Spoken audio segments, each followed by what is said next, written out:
Bom dia, irmãos, nesta sexta-feira, dia 13 de agosto. Bom dia, queridos irmãos e irmãs.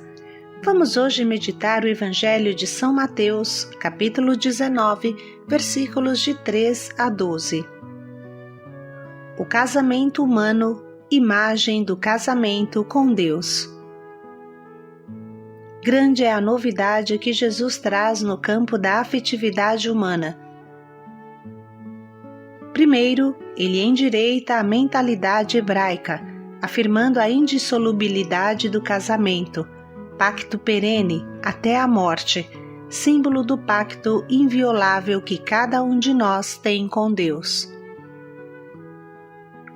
Segundo, Jesus abre as portas de um novo casamento, não mais com um homem ou uma mulher, mas com Deus, que é Rei no nosso meio e absorve todas as nossas potencialidades humanas.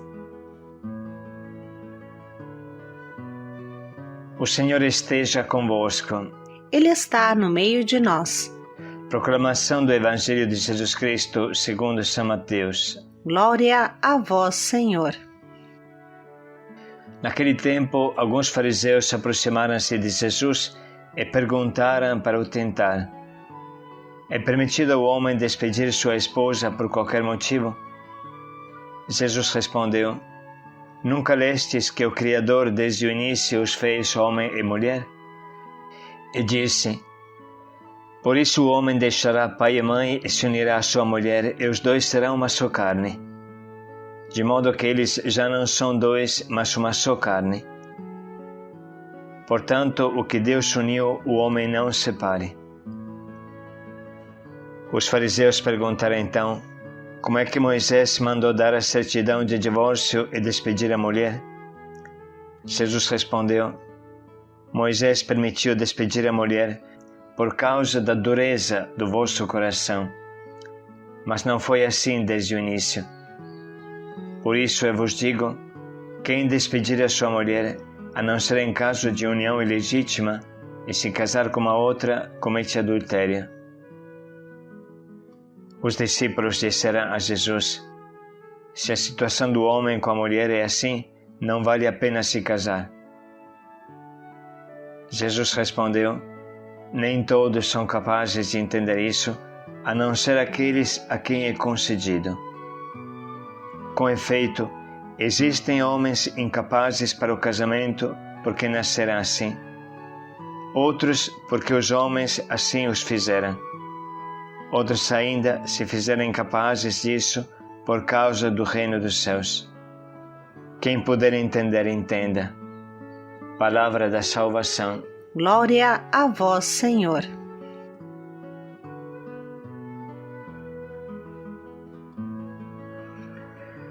Outros se tornaram incapazes de casamento pelo reino de Deus. Essa frase é forte, clara, chocante, como Jesus costuma falar. Antes de mais nada, a frase em si não significa que os apóstolos e os que seguem Jesus, deixando tudo, são mutilados. Sabemos que Pedro era casado, por exemplo, e bem apto à vida conjugal. Jesus tinha um físico perfeito, como aparece do Santo Sudário. Portanto, esta frase que diz: no reino de Deus, na nova criação, existem pessoas que orientam todo o seu vigor, toda a sua força, toda a sua capacidade de amar para Deus e o seu reino, e não para um ser humano, define algo que devemos descobrir com profundidade.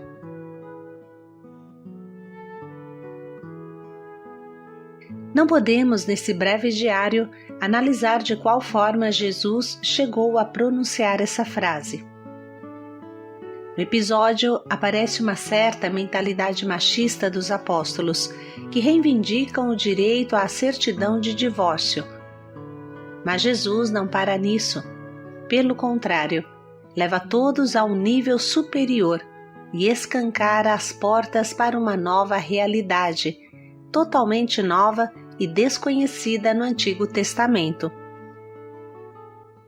Se trata da virgindade para o reino do céu, ou seja, casar com Deus e não com um ser humano.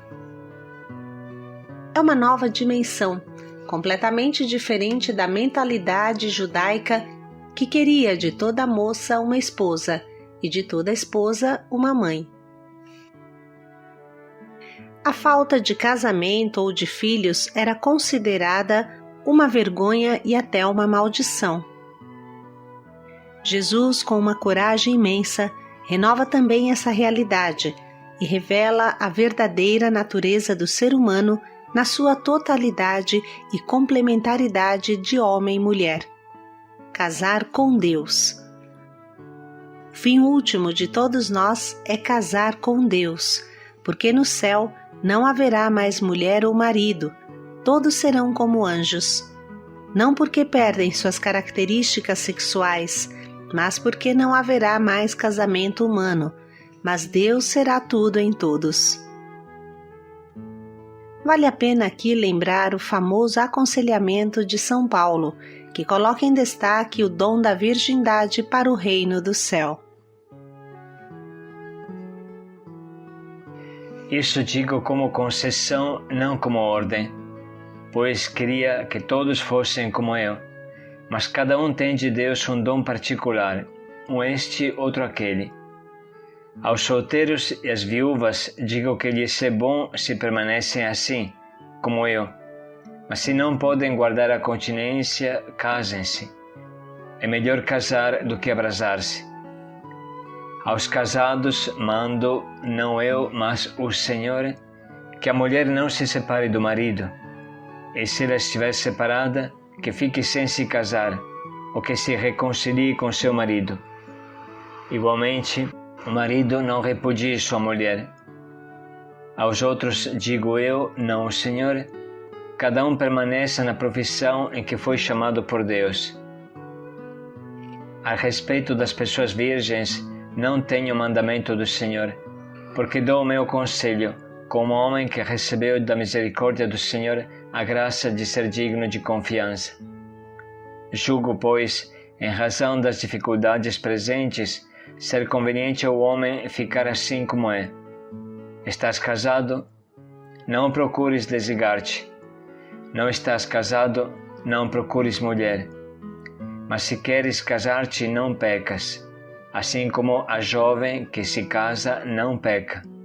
Todavia padecerão a tribulação da carne, e eu quisera poupar-vos. Mas eis o que vos digo, irmãos, o tempo é breve. O que importa é que os que têm mulher vivam como se não tivessem, os que choram como se não chorassem, os que se alegram como se não se alegrassem, os que compram como se não possuíssem, os que usam deste mundo como se dele não usassem, porque a figura deste mundo passa. Eu queria ver-vos livres de toda preocupação. O solteiro cuida das coisas que são do Senhor, de como agradar ao Senhor. O casado preocupa-se com as coisas do mundo, procurando agradar a esposa. A mesma diferença existe com a mulher solteira ou a virgem. Aquela que não é casada cuida das coisas do Senhor, para ser santa no corpo e no espírito. Mas a casada cuida das coisas do mundo, procurando agradar o marido. Digo isso para o vosso proveito, não para vos estender um laço, mas para vos ensinar o que melhor convém, o que vos poderá unir ao Senhor sem divisão. Contudo, na minha opinião, ela será mais feliz se permanecer como está, e creio que também eu tenho o Espírito de Deus. São Paulo expressa a sua compreensão e marca com força que esse é o seu parecer e não uma ordem de Deus. Mas por que não ouvir esse grande mestre? As frases dele refletem com fidelidade o que Jesus disse, da forma que ele explicou. Mas o miolo do discurso é a frase: no céu não haverá mais mulher e marido, não haverá casamento humano. Então, o que haverá no céu? A resposta vem dos profetas do Antigo Testamento, como diz Oséias. Por isso a atrairei, conduzi-la-ei ao deserto e falar-lhe-ei ao coração. Naquele dia, disse o Senhor, tu me chamarás meu marido e não mais meu Baal. Desposar-te-ei para sempre, desposar-te-ei conforme a justiça e o direito, com benevolência e ternura. Desposar-te-ei com fidelidade e conhecerás o Senhor. Tu és o meu povo, e ele me dirá, vós sois meu Deus.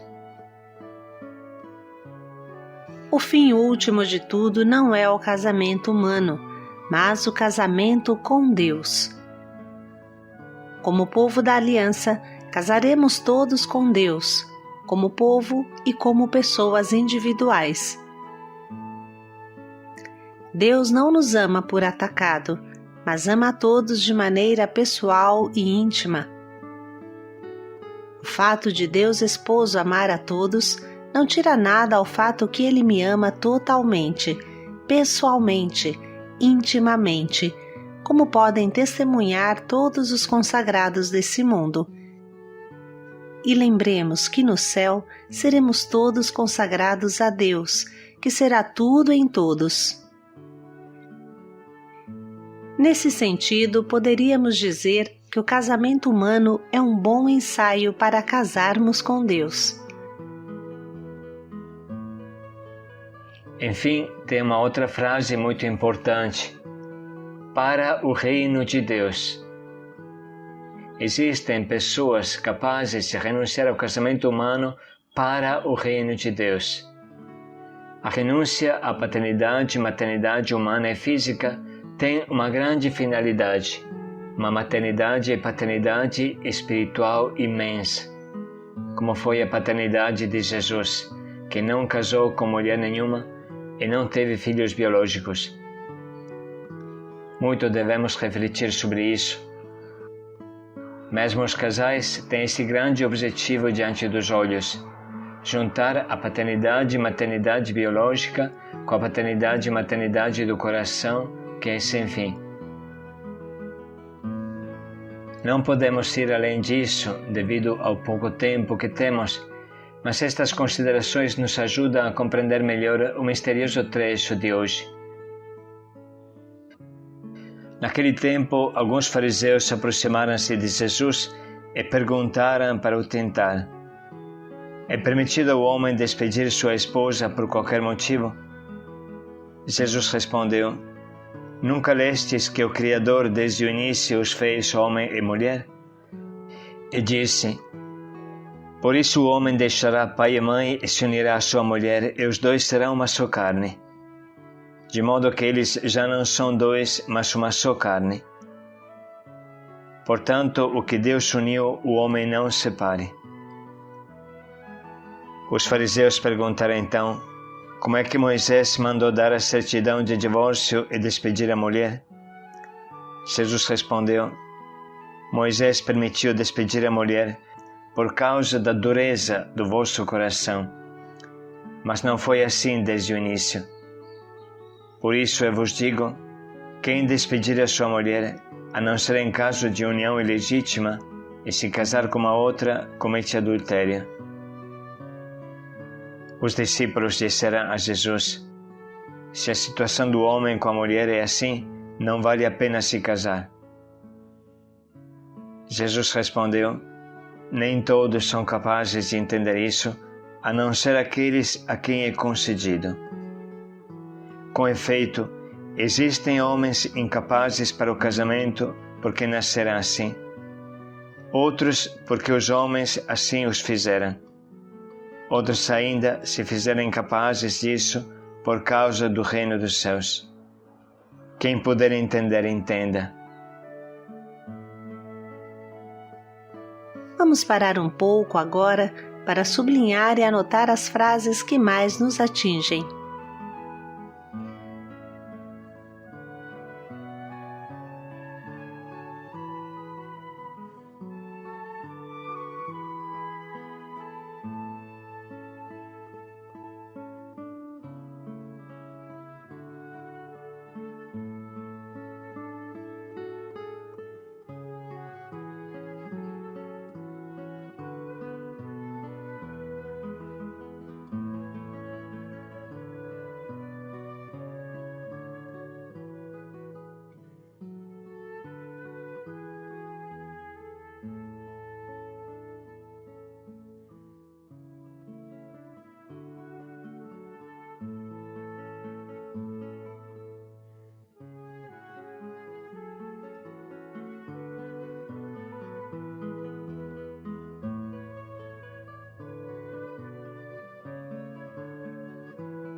Vamos dedicar mais um minuto para escolher o nosso propósito de hoje, que pode ser viver plenamente o amor gratuito e universal, sobretudo com os mais pobres, e expressar todo o nosso carinho para o nosso Deus.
Vamos agora refletir mais um momento sobre como podemos colocar em prática esse nosso propósito.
Os dois serão uma só carne.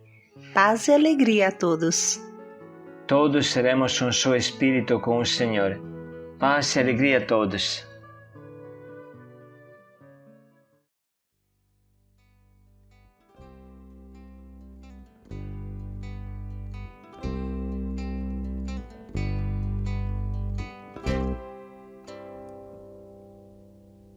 O amor talvez é como o sol nas trevas de alguém. O amor é dar abrigo se a tempestade vem. E quando tudo é escuro e a vida é solidão, o amor é que ilumina o coração. O amor talvez é a janela que a luz do sol nos traz, nos convida a olhar por ela e mostra muito mais. E mesmo a quem não queira ver o sol com sua luz, o amor suavemente ao sol conduz. O amor, quem sabe, é como a flor. Talvez o mal me quer. Pra qualquer um é gozo, é dor. É um jeito de querer. Tem gente que até mesmo diz que amou e é infeliz. E existe até quem se cansou e nunca mais tentou. O amor talvez se faça de conflitos, de paixões, ou das cinzas que eram palhas, resquícios e ilusões. Mas se eu viver 1000 anos e então recomeçar. Lutando pelo amor, vais me encontrar.